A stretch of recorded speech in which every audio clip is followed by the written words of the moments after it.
ఈరోజు దేశంలో రెండు వేర్వేరు సీన్స్. ఒకచోట పూజలు, మరొక చోట పెట్రోల్ క్యూస్. ఏం జరుగుతుందో చూద్దాం. రామనవమి సందర్భంగా దేశవ్యాప్తంగా భారీ సెక్యూరిటీ చర్యలు తీసుకున్నారు. హైదరాబాద్లో 3,000 పోలీస్ ఆఫీసర్స్ని డిప్లాయ్ చేశారు. డ్రోన్స్ మరియు సీసీటీవీ కెమెరాస్తో రూట్ మొత్తం మానిటర్ చేశారు.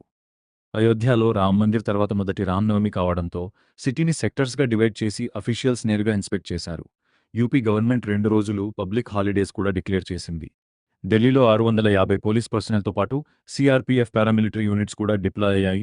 ప్లెయిన్ క్లోత్స్ టీమ్స్ క్రౌడ్లో మిక్స్ అయ్యారు. వెస్ట్ బెంగాల్లో ప్రొసెషన్స్కి 500 మంది లిమిట్ పెట్టారు. వెపన్స్ బ్యాన్ చేశారు. సోషల్ మీడియా సర్వేలెన్స్ కూడా యాక్టివ్గా ఉంది. ఇవన్నీ మార్చి 29 వరకు కొనసాగుతాయి. ఇక్కడే అసలు ట్విస్ట్ ఉంది. ఉత్తరప్రదేశ్లో పెట్రోల్ ప్రైస్ పెరుగుతుందని రూమర్స్ స్ప్రెడ్ అవడంతో జనాలు బాటిల్స్, క్యాన్స్ పట్టుకుని పంప్స్ దగ్గర లైన్లో నిలబడ్డారు. వెస్ట్ ఏషియా కాన్ఫ్లిక్ట్ వల్ల ఫ్యూయల్ షార్టేజ్ వస్తుందని వాట్సాప్లో వైరల్ అయింది. అంతే, పానిక్ మొదలైంది. కానీ ఫ్యాక్ట్స్ చూస్తే బీపీసీఎల్, హెచ్పీసీఎల్, ఇండియన్ ఆయిల్ అన్నీ కన్ఫర్మ్ చేశాయి. స్టాక్స్ సఫిషియెంట్గా ఉన్నాయి. షార్టేజ్ అనేది లేదు. రూమర్ నమ్మి క్యూలో నిలబడటం వల్ల తప్ప రియల్ ప్రాబ్లం లేదు. పండగ రోజు సెలబ్రేట్ చేయండి, కానీ ఫార్వర్డ్ వచ్చిన ప్రతి మెసేజ్ నమ్మకండి.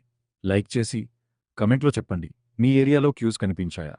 Follow for more simple ఎక్స్ప్లెయినర్స్.